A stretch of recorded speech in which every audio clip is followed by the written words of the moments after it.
అందరికీ నమస్కారం. నిన్నే వరిస్తా పార్ట్ 97. మార్నింగ్ శ్రీనికకి మెలకు వచ్చి కళ్ళు తెరిచి చూసేసరికి తనకు అతి దగ్గరగా శ్రీనిక భుజం చుట్టూ చెయ్యేసి తన గుండెల మీద పడుకోబెట్టుకుని ప్రశాంతంగా నిద్రపోతున్న శివమోహన్ చూడగానే తనను చూస్తూ ఉంటుంది. శ్రీనిక మనసులో, నిన్ను చూస్తే నా మీద నువ్వు చూపిస్తున్న ప్రేమ అబద్ధం అనిపించడం లేదు శివ్, అలా అని వంశ్ మీద ద్వేషం కూడా కనిపించడం లేదు. తన గురించి నీ దగ్గర మాట్లాడుతున్నప్పుడు మాత్రం నీలో కోపం, బాధ, అసహనం కనిపిస్తున్నాయి. మీ మధ్య ఏం జరిగినా అది ప్రాణాలు తీసేంత కోపం కాదని తెలిసినా ఆ వీడియో చూసిన ఆ క్షణం చాలా భయమేసింది శివ్.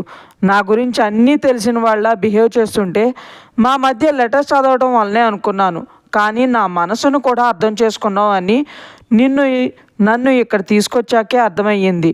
అమ్మతో నేను మాట్లాడాలి అనుకుంటున్నాను అనే నా ఆలోచనలు తెలుసుకున్న వాడిలా నేను అడగకుండానే ఇక్కడ తీసుకొచ్చావు. నేను గమనించాను శివ్, నువ్వు కావాలనే నన్ను అమ్మ దగ్గర ఒంటరిగా వదిలావు. నువ్వెన్ని చేస్తున్నా నా మనసు మాత్రం వంశనే కోరుకుంటుంది. తనతో బంధం మా మొదటి ప్రేమ లేఖతోనే ముడిపడిపోయింది. తన ప్రేమని, కేరింగ్ని, నా మీద తను పెట్టుకున్న ప్రాణాన్ని, నమ్మకాన్ని నేను దూరం చేసుకోలేను శివ్. నీకు ఎప్పటికీ దగ్గర కాలేను, అది నీకు ఎందుకని అర్థం కావడం లేదు అని ఆలోచిస్తూ ఉండగానే శివాంశు నిద్రలో కదులుతూ శ్రీనిక చుట్టూ చెయ్యి వేసేంతలో తను తేరుకుని దూరం జరుగుతుంది. శ్రీనిక కదలడంతో మెలకు వచ్చిన శివాంశు కళ్ళు తెరిచి శ్రీనికను చూసి నవ్వుతూ, గుడ్ మార్నింగ్ జాను అంటాడు. శ్రీనిక పైకి లేచి సీరియస్గా, నువ్వేంటి నా పక్కన, నువ్వంటే ఇష్టం లేని అమ్మాయి పక్కన ఇలా పడుకోవడం తప్పని నీ తెలీదా అని అంటుంది. తనంటే నాకు ప్రాణం కదా జాను, కాబట్టి చనువు తీసుకోవచ్చు, తప్పులేదు. నువ్వు చెప్పినట్టు దూరంగా ఉంటే తనకి నేనెప్పుడు దగ్గర కావాలి, నా ప్రేమను ఎప్పుడు అర్థం చేసుకోవాలి, నన్ను ఎప్పుడు ప్రేమించాలి అంటాడు శివాంశు కళ్ళెగరేస్తూ. నువ్వు మనిషికి దగ్గరగా ఉన్నంత మాత్రాన మనసుకు దగ్గర కాలేవు శివ్. ఇప్పటికైనా ఆ విషయం అర్థం చేసుకుని మనిషికి మనసుకి దూరంగా ఉంటే నీ మనసు గాయపడకుండా ఉంటుంది అంటుంది శ్రీనిక. శివాంశు చిన్న స్మైల్ ఇచ్చి, నన్ను అసహించుకునే అమ్మాయి నా మీద కన్సర్న్తో నాకు మంచి చెబుతుంది అంటే కాస్తో కూస్తో తనలో మార్పు వచ్చినట్టే కదా అంటాడు. మంచి కోరుకోవటం, ప్రేమ పుట్టడం రెండూ ఒకటే అవుతుందా? మార్పు మనిషిలో ఉంటుందేమో కానీ మనసులో ఉండదు అని లేచి వాష్రూమ్లోకి వెళ్ళిపోతుంది. నేనే వంశ్ అని తెలిసిన మరుక్షణం నా మీద నేను ఊహించనంత ప్రేమని నువ్వే చూపిస్తావు జాను అని నవ్వుకుంటూ ఉంటాడు. శ్రీనిక ఫ్రెష్ అయ్యి బయటకు వచ్చేసరికి శివాంశు బెడ్ మీద పడుకుని ఫోన్ చూసుకుంటూ, జాను ఇవాళ మనం బయటికి వెళ్ళాలి, రెడీగా ఉండు అని చెప్పేసి వాష్రూమ్లోకి వెళ్ళడానికి లేస్తాడు. నేను ఎక్కడికి రాను, ఇప్పటి వరకు చేసింది చాలదా అని అరుస్తుంది. శివాంశు శ్రీనిక వెనుకగా వచ్చి తలస్నానం చేసిన తన వెంట్రుకల్ని స్మెల్ చేస్తూ, మార్నింగ్ ఫ్రెష్ ఫీల్ వచ్చేసింది జాను నీ వల్ల. నేను ఫ్రెష్ అయ్యి వచ్చేలోపు ఒక స్ట్రాంగ్ కాఫీ రెడీగా పెట్టే అనేసి నవ్వుతూ శ్రీనిక బుగ్గ మీద ముద్దు పెట్టేసి ఫాస్ట్గా వాష్రూమ్లోకి వెళ్ళిపోతాడు. శ్రీనిక ఏయ్ అని గట్టిగా అరుస్తుంటే అమృత గారు అప్పుడే అక్కడికి వచ్చి జాను అని పిలుస్తారు. శ్రీనిక అమ్మా అంటూ డోర్ తీసి ఎదురుగా కాఫీ కప్స్ పట్టుకుని ఉన్న ఆవిడని చూసి, నేనే వస్తాను కదమ్మా అంటుంది. అమృత గారు చిన్నగా నవ్వి, నువ్వు ఒక్కదానివే అయితే అలానే చేద్దును, కానీ అల్లుడు గారు కూడా ఉన్నారు కదా, ఇంటికి వచ్చిన అల్లుడికి గౌరవం ఇవ్వకపోతే ఎలా అంటారు. శ్రీనిక అసహనంగా అమృత గారిని చూస్తూ, అన్నీ తెలిసి నువ్వు కూడా ఇలా అంటున్నావేంటమ్మా అంటుంది బాధగా. కొన్ని విషయాల్ని మనం తేలికగా వదిలేయకూడదు జాను. మనకు ఏది కావాలో ఏది వద్దో మనకంటే బాగా ఆ దేవుడికి తెలుసు. పెళ్ళి అనే బంధం మీ మధ్య ముడిపడిందంటే ఇది దైవ నిర్ణయం, కాబట్టి అన్నింటినీ మర్చిపోయి కొత్త జీవితాన్ని మొదలుపెట్టు అంటారు ఆవిడ. శ్రీనిక కన్నీళ్లతో, తాళికి ఉన్న విలువ ప్రేమకు లేదంటావా అమ్మా అంటుంది. అమృత గారు చిన్నగా నవ్వి, ప్రేమించుకున్న ప్రతి ఒక్కరూ పెళ్లిదాకా వెళ్తారు అనుకోవటం పొరపాటు. కానీ పెళ్లి చేసుకున్న వాళ్ళు మాత్రం తర్వాత ప్రేమించడం మొదలు పెడతారు. ఒకరి గురించి ఒకరికి తెలియని వాళ్ళ పెళ్లితో ఒకటయ్యాక వారి మధ్య విడదీయలేనంత గట్టి బంధం ఏర్పడుతుంది. పెళ్ళైన ప్రతి ఆడపిల్ల పెళ్ళికి ముందు అమ్మని నాన్నని ఎవరైనా ఒక మాట అంటే కూడా గొడవ పడుతుంది. కానీ పెళ్ళయ్యాక భర్త కోసం, అతని గౌరవం కోసం అదే అమ్మ నాన్నతో గొడవ కూడా పడతారు అంటారు ఆవిడ. శ్రీనిక అమృత గారిని అలానే చూస్తుంటే, నీ సంతోషం అంతా నీ ముందు నిలిచే తరుణం దగ్గరలోనే ఉంది జాను. అమ్మ ఎప్పుడు కూతురు సంతోషమే కోరుకుంటుంది. అలానే నేను కూడా నీ సంతోషం గురించి ఆలోచించే శివాంష్ని యాక్సెప్ట్ చేయమంటున్నాను. ఇప్పుడే తనని భర్తగా ఒప్పుకొని తనకే దగ్గర అవ్వమని నేను చెప్పట్లేదు జాను, జరిగిన దాన్ని యాక్సెప్ట్ చేయమంటున్నాను అనేసి కాఫీ తనకిచ్చేసి వెళ్ళిపోతారు. శ్రీనిక కాఫీ ట్రేని సైడ్ టేబుల్ మీద పెట్టి ఆలోచిస్తూ అలానే బెడ్ మీద కూర్చుని ఉంటుంది. శివాంశు బాత్రూమ్ డోర్ కొంచెం ఓపెన్ చేసి, జాను టవల్ ఇవ్వా, మర్చిపోయాను అని అడుగుతాడు. శ్రీనిక కామ్గా వెళ్ళి శివాంశు వైపు చూడకుండా టవల్ తనకిచ్చేసి వచ్చేస్తుంది. శ్రీనిక ఏమీ అనకుండా అంత కామ్గా ఉండేసరికి శివాంశు మనసులో, ఎందుకు జాను వాడి గురించి ఎక్కువ ఆలోచించి నీ మైండ్ పాడు చేసుకుంటావు? ఆ ఆలోచనలు ప్రేమ అన్నీ నావే అయినా నువ్వు బాధపడటం చూడలేకపోతున్నా జాను. అలా అని నేనే నీ వంశనని చెప్పలేను. చెప్పినా నమ్మడానికి నువ్వు సిద్ధంగా లేవు అని ఆలోచిస్తూ టవల్ కట్టుకుని బయటకు వస్తాడు. శ్రీనిక ఇదేమీ పట్టించుకోకుండా వాళ్ళ అమ్మ చెప్పిన మాటల గురించి, శివాంశు గురించి, వంశు గురించి ఆలోచిస్తూ ఉంటుంది. శివాంశు శ్రీనికని అబ్జర్వ్ చేస్తూ అక్కడే ఉన్న ఇంకొక టవల్తో తల తుడుచుకుంటూ ఉంటాడు. ఇంతలో శ్రీనిక ఫోన్ మోగటంతో ఆలోచనల నుండి బయటకు వచ్చి తన ఫోన్ కోసం వెతుకుతున్న శ్రీనిక అనుకోకుండా శివాంశు వైపు చూసి వెంటనే వెనక్కి తిరుగుతుంది. శ్రీనికకి ఏదో తట్టిన వెంటనే ముందుకు తిరిగేసరికి శివాంశు బయటకు వెళ్ళిపోయి ఉంటాడు. శ్రీనిక శివాంశు కోసం బయటకు వచ్చి చూసేసరికి రవీంద్ర గారితో హాల్లో కూర్చుని మాట్లాడుతూ ఉంటాడు. అమృత గారు వచ్చి, శివ్ టిఫిన్ రెడీ అయ్యింది, వస్తే వడ్డిస్తాను అంటారు. జానుని రానివ్వండి అత్తయ్య, ఇద్దరం కలిసి తింటాం అంటాడు శివాంశు. అమృత గారు నేను వెళ్ళి పిలుస్తాను అని వెళ్తుంటే శ్రీనిక రూమ్లో నుండి రావడం చూసి, జాను త్వరగా రా, శివ్ తినకుండా నీకోసం వెయిట్ చేస్తున్నాడు అని డైనింగ్ టేబుల్ దగ్గరకు వెళ్తారు. శివాంశు శ్రీనికను చూసి, అత్తయ్య నేను తను ఆఫీస్కి వెళ్తున్నాం, మధ్యాహ్నం లంచ్కి రావడం కుదరదు, ఆల్రెడీ ఇక్కడే 11 అయింది కదా అంటాడు. శ్రీనిక డైనింగ్ టేబుల్ దగ్గరకు వెళ్ళి శివాంశునే చూస్తూ అన్నీ తీసి ప్లేట్లో పెడుతూ ఉంటుంది. శివాంశు వచ్చి కూర్చుని తననే చూస్తున్న శ్రీనిక వైపు చూస్తూ ఏంటన్నట్లు కళ్ళెగరేస్తాడు. శ్రీనిక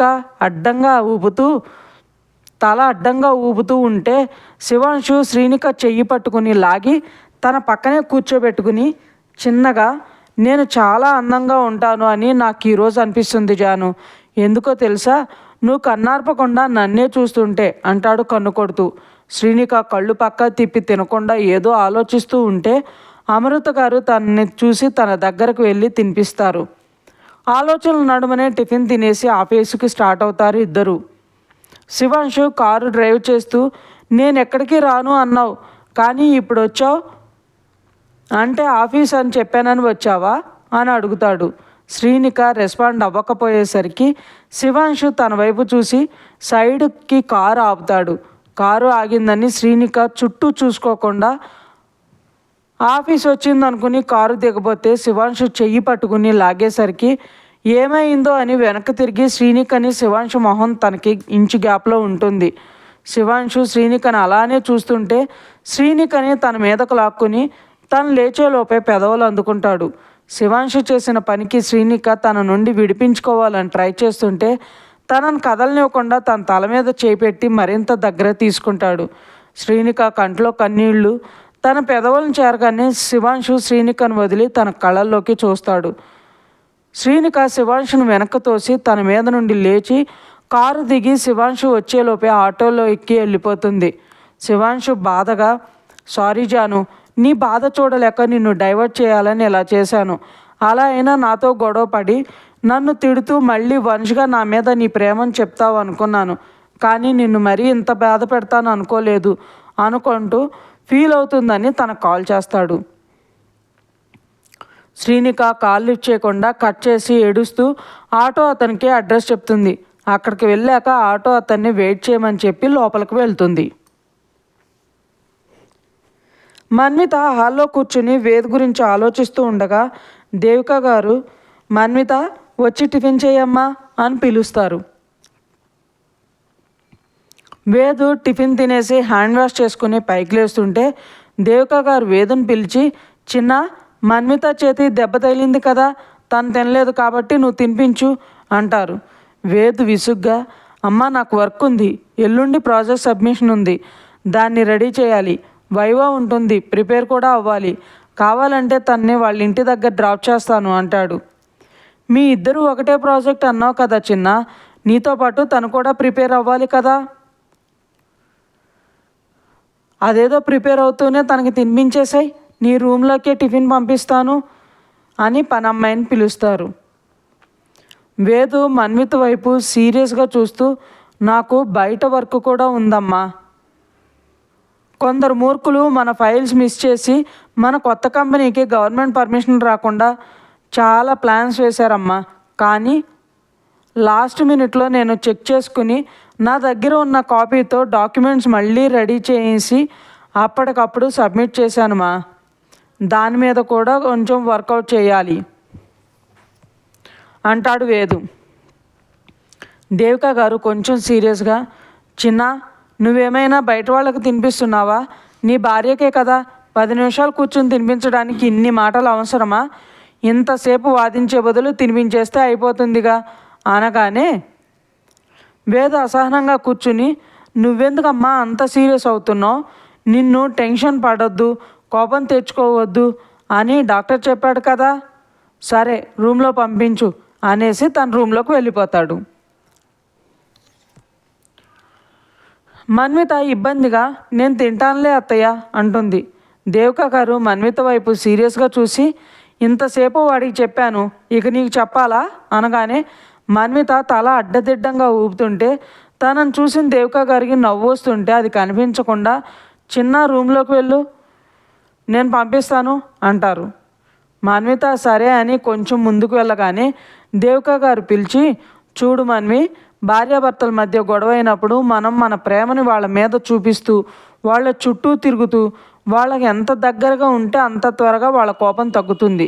తనకు దగ్గరగా వెళ్ళే ఛాన్స్ కోసం చూడాలే కానీ ఏమంటాడో, తనకి ఇబ్బంది అవుతుందేమో అని భయపడి దూరంగా వెళ్ళడం కాదు అనగానే మన్వితకి విషయం అర్థమయ్యి దేవిక గారిని హక్ చేసుకుని, థ్యాంక్స్ అత్తయ్య, వేదు నన్ను దూరం పెట్టకుండా ఉండడానికి, తన కోపం పోగొట్టడానికి నాకు అవకాశం కల్పిస్తూ నాకు సపోర్ట్ చేస్తున్నారు అని ఏడుస్తుంటే దేవిక గారు మన్విత తల నిమురుతూ, నువ్వు ఇలా ఏడుస్తూ ఇక్కడే టైం వేస్ట్ చేసావు అనుకో, చిన్న కోపంగా బయటకు వెళ్ళిపోతాడు. తర్వాత తనతో టైం స్పెండ్ చేయడానికి ఉండదు, తనతో టిఫిన్ తినిపించుకోవటం ఉండదు అంటారు నవ్వుతూ. మన్విత కళ్ళు తుడుచుకుని వేద్ రూమ్ దగ్గరకు వెళ్ళి డోర్ దగ్గర నిలబడి వేదును చూస్తుంది. వేద్ అటు ఇటు తిరుగుతూ మన్విత రావడం చూసి కోపంగా ఏదే అనేంతలో పనమ్మాయి వచ్చి టిఫిన్ అక్కడ టేబుల్ మీద పెట్టి వెళ్తుంది. వేదు మన్వితను చూసి, ఇప్పటి వరకు మమ్మల్ని ముంచే ప్లాన్స్ వేసావు, మరి ఇప్పుడేం ప్లాన్ చేసావు, డోర్ వేసేటప్పుడు చేయడ్డం పెట్టకూడదనే మినిమం కామన్ సెన్స్ లేదా నీకు, అందరి ముందు నన్ను వెధవం చేసావు, ఇప్పుడు నేను శాడిస్ట్ అని ప్రూవ్ చేయాలనుకుంటున్నావా అని కోపంగా అరుస్తుంటే మన్విత మెల్లగా లోపలికి వెళ్ళి టక్కున వేదు బొగ్గ మీద ముద్దు పెట్టేస్తుంది. ఇంకేముంది, వేదు బాబు సౌండ్ కట్టు. వేదు సైలెంట్ అయ్యేసరికి మన్విత నవ్వుకుంటూ, నీ కోపం పోగొట్టడానికి నా ప్రేమనే మందు అని ఇప్పుడు అర్థమైంది వేద్, నీతో ఎక్కువ టైం స్పెండ్ చేయడానికి ఏదైనా ఆలోచించాలి అనుకుంటుంటే ఫోన్స్ ఉన్నాయి కదా డిస్టర్బ్ చేయడానికని. సో వేదు కాల్ రావడంతో షాక్లో ఉన్న వేదు తేరుకుని మన్విత వైపు కోపంగా చూస్తూ కాల్ లిఫ్ట్ చేసి, రేయ్ చెత్త ప్లాన్స్ ఏమైనా వేసావంటే చంపేస్తా, నోరు మూసుకుని నేను చెప్పినట్లు చేయని కాల్ పెట్టేస్తాడు. మన్విత వేదు కోపం చూసి ముందు భయపడినా తర్వాత మనసులో, మా వాడికి నా మీద చాలానే కోపం ఉంది, నేను చేసిన వెధవ పనికి ఇది ఎప్పుడు తగ్గాలో ఏంటో, నేను ఎన్నిసార్లు కొట్టించుకోవాలో తిట్టించుకోవాలో, తప్పదులే, నేను ఎన్నిసార్లు వేదుని బాధ పెట్టలేదు నా మాటలతో చేష్టలతో అనుకుంటుంది. వేదు కోపంగా, ఏయ్ ఇక్కడికొచ్చి తగలడు, నీ చుట్టూ తిరుగుతూ నీకు గోరుముద్దలు తినిపించడానికి నువ్వేమైనా చిన్నపిల్లవా అని అరవగానే మన్విత టక్కున వెళ్ళి వేదు పక్కన అతుక్కుపోయేంతగా కూర్చుంటుంది. వేదు కొంచెం దూరం జరిగి, అలా బలిలా కలుచుకుని కూర్చోకపోతే కాస్త డిస్టెన్స్ మెయింటైన్ చేయొచ్చు కదా అని విసుక్కుంటూ తన వైపు చూడకుండా దోశ చేతిలో తీసుకుని తన ముందు పెడతాడు. మన్విత వేదు వైపు ప్రేమగా చూస్తూ వేదు చేతి వేళ్లను తన పెదవులకు తగిలేలా నోట్లో పెట్టుకుంటుంది. వేదు చిరాకు పడుతూ తనకి తినిపిస్తుంటే ఆనందంగా తినేస్తుంది. వేదు హ్యాండ్ వాష్ చేసుకుని బయటకు వెళ్ళిపోతాడు. ఇంకా ఉంది ఫ్రెండ్స్. మీకు ఈ స్టోరీ నచ్చినట్లయితే లైక్ చేయండి, సబ్స్క్రైబ్ చేయండి. ఎంతలా ఆదరిస్తున్నందుకు థ్యాంక్ యూ సో మచ్.